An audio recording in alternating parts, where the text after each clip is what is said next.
Tiga. Assalamualaikum warahmatullahi wabarakatuh. Kami dari kelompok 10, di sini kami akan mempresentasikan proyek kami di mata kuliah Hukum dan Etika Bisnis yang berjudul Periklanan dan Etika. Sebelum presentasi ini dimulai, izinkan kami memperkenalkan diri satu persatu.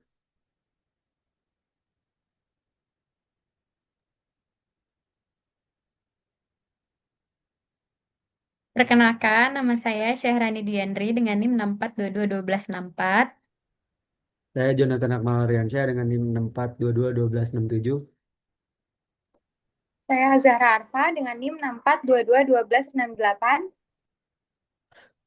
Saya Zakia Azahra dengan NIM 64221269.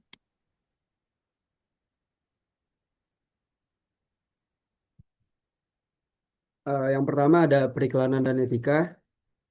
Periklanan merupakan bagian penting dalam bisnis modern yang berfungsi sebagai sarana komunikasi antar produsen dan konsumen.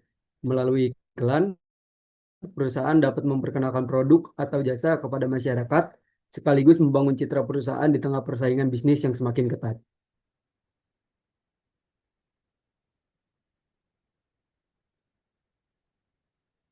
Next ada fungsi periklanan.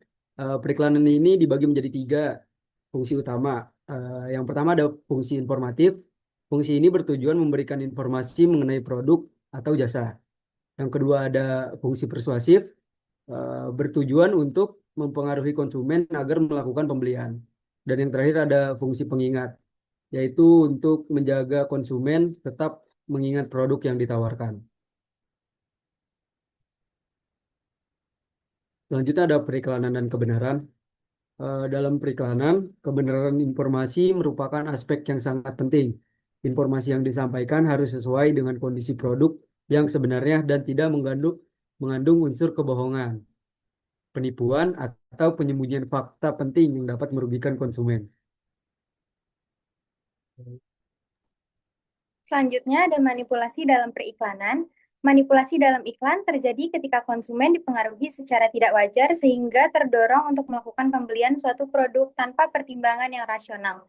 Bentuk manipulasi dapat berupa pesan tersembunyi maupun iklan yang memanfaatkan kelompok rentan seperti anak-anak.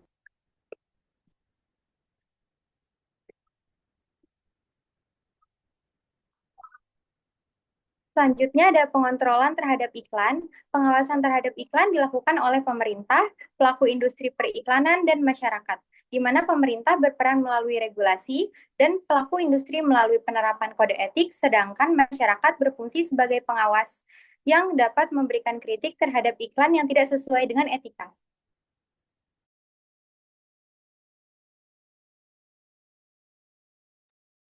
Selanjutnya ada penilaian etis terhadap iklan. Suatu iklan dinilai etis apabila dimiliki tujuan yang baik, menyampaikan informasi yang benar, serta tidak menyesatkan konsumen. Selain itu, isi iklan harus memberikan manfaat dan tidak merugikan pihak lain, baik konsumen maupun pesaing. Selanjutnya ada etika pariwara Indonesia. Etika Pariwara Indonesia merupakan pedoman yang mengatur tata cara perikanan di Indonesia. EPI mengatur penggunaan bahasa, klaim produk, testimoni, perbandingan produk, serta berbagai ketentuan lain yang bertujuan menciptakan iklan yang jujur dan bertanggung jawab.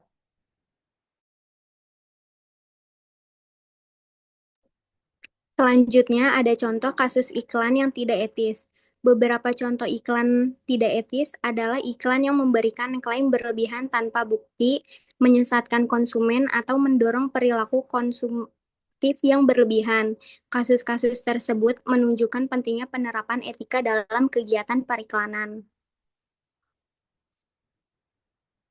Yang terakhir ada kesimpulan, periklanan memiliki peran penting dalam dunia bisnis, namun pelaksanaannya harus memperhatikan etika dan kebenaran informasi. Penerapan etika pariwara Indonesia menjadi pedoman agar iklan dapat memberikan manfaat bagi konsumen sekaligus menciptakan persaingan usaha yang sehat dan bertanggung jawab.